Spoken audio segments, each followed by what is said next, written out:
What's up, guys? Blu-ray Hunter 24 here for another review of a movie series, or Blu-ray review, I should say.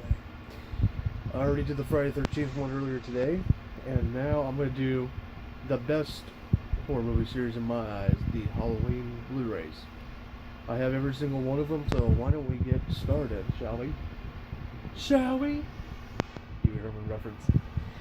First one up is the greatest film of all time, the original Halloween, John Carpenter's masterpiece. I have the 35th anniversary edition. It's a nice little digibook. Cost me $20. I got it right before I went to Halloween 35 Years of Terror. And I'll tell you, it was worth it. There's the inside. Oh, come on. Yeah, I'm gonna act like a jerk now. So it was a great buy. That's the best film of all time, in my opinion. Up next, I have two versions of this, and that's the 30th anniversary edition of Halloween, the original Halloween 2. This version of the Blu-ray, I think I've discussed it before. It was put down by Malik Akkad, I think is his name, because they took out his dad's name in the opening credits. Although on the back here you can see it says Moustapha Akkad Presents, and it says Universal or something like that. But it does have Terror Isle, which is a pretty cool documentary. But that's the only reason I probably would want to own it, other than the fact that it's a Halloween movie.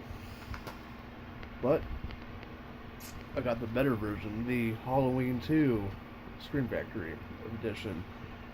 It has a reversible cover, as you can see what's on the slipcover. That's how you get it. Take forever.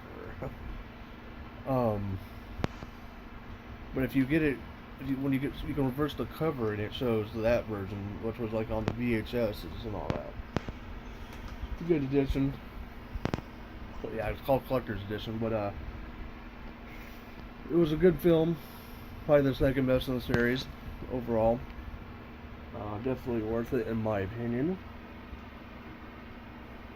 Up next, the most underrated one of the series, Halloween 3, the Scream Factory edition. If you can see on the inside there, can't really show, but because of the cool fan art, always really great for the Scream Factory, and I always enjoy having Scream Factory movies.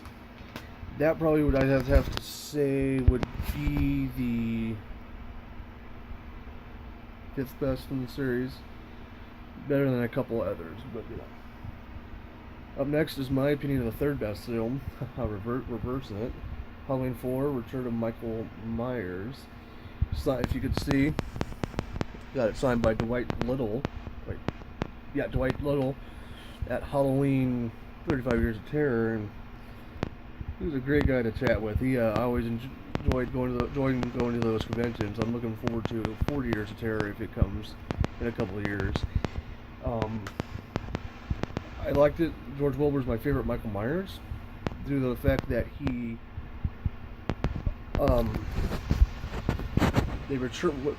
had all the pressures of being Michael Myers after having to go up against Nick Castle and Dick Warlock, who did great. He had a lot of pressure, a lot of weight on his back to try and do good. So I thought he did a tremendous job. That's just my opinion, but everyone's entitled to it. This is America. Up next, Halloween 5, The Revenge of Michael Myers, probably the fourth best one in my opinion. I don't know if you can tell, but autographed by Donald Shanks to play Michael Myers, and he did a good job.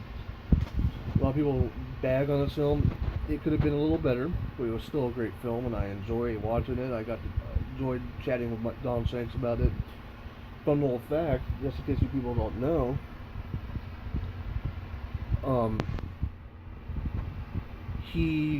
the scene where Loomis traps him in the chains or whatever, like a chain blanket. I have no clue what exactly it is. He takes a piece of plywood, wood that's boarded up on the window, and starts smacking it. Well, it was like, I want to say plywood, and it had PVC pipe or something inside it. And at one point, you could see him. You could tell by the way Donald changes. He turns like this, real funny, and you could see that he was in pain. It looks like he had actually been hit, gosh, drawing a blank, hit in the nose with it, and it broke his nose, and he had to. It really was tough for him, and he almost died. He told me a couple times that he almost died on set of a couple scenes. You know, it's not easy, I guess. Next up, a long-awaited release. Just in itself, it came with the Ultimate Collection, not the standard collection, but it's Halloween 6, the producer's cut. This is actually the producer's cut of this is much better than the Halloween 6. This is tied for, I would say, sixth best, in my opinion. It's a joke, but to me, if they were released a producer's cut, who knows how Halloween would have been after that. Would have been much more interesting. A lot of people said that even though it still looked like it was pathetic, they still prefer it over the one that was released. And next up is a 2-pack of Halloween 6, Curse of Michael Myers, and then Halloween H2O. Now, actually, technically, Halloween 6 was my 8th favorite. 8th out of 10. Resurrection would be 6. Oh, we're going to jump ahead to that in a minute. But I would put H2O at 7. To me, I mean, I like Chris Saran. He did a good job as Michael Myers. To me, I don't know. Well, can't really put a finger on why I like it. I think it gets too much hype. But, you know, that's just my opinion of the film. I've met Chris. I've met every guy that's played Michael Myers, and they're all pretty cool. I don't know what I could say. He did a good job playing Michael Myers. Like I said, they all have played good in their own way. Now, my next favorite, my sixth favorite is Halloween Resurrection. This film gets too much crap for what it is. To me, it looked good. Brad Loree did a good job as Michael Myers, or Brad Loree, I don't know how they say it. The story was good. It was interesting as a fresh take, but yet every time they try something new, everybody's got to slam it, just like, you know, every horror series goes through crazy crap. I liked the mask in this film for some reason. It's not as good as the original, the first two. My least favorite mask would have to probably be the Rob Zombie versions, too, in my opinion. But out of the original series, my least favorite would probably have to be either, probably say 5, even though I like 5 and I think Donald Shanks is a great Michael Myers. 5, the mask just looked too weird. It looked like he was like balding middle-aged man. It's like, oh, gotta go get my hip replaced now. And in my opinion, my least favorite of them all, number 9 out of 10, is Rob Zombie's Halloween. Interesting take, I'll admit, but they focus too much on his backstory.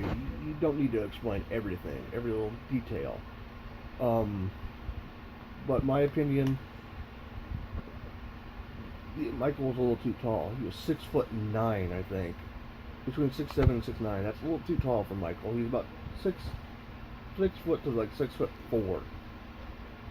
And of course, my least favorite,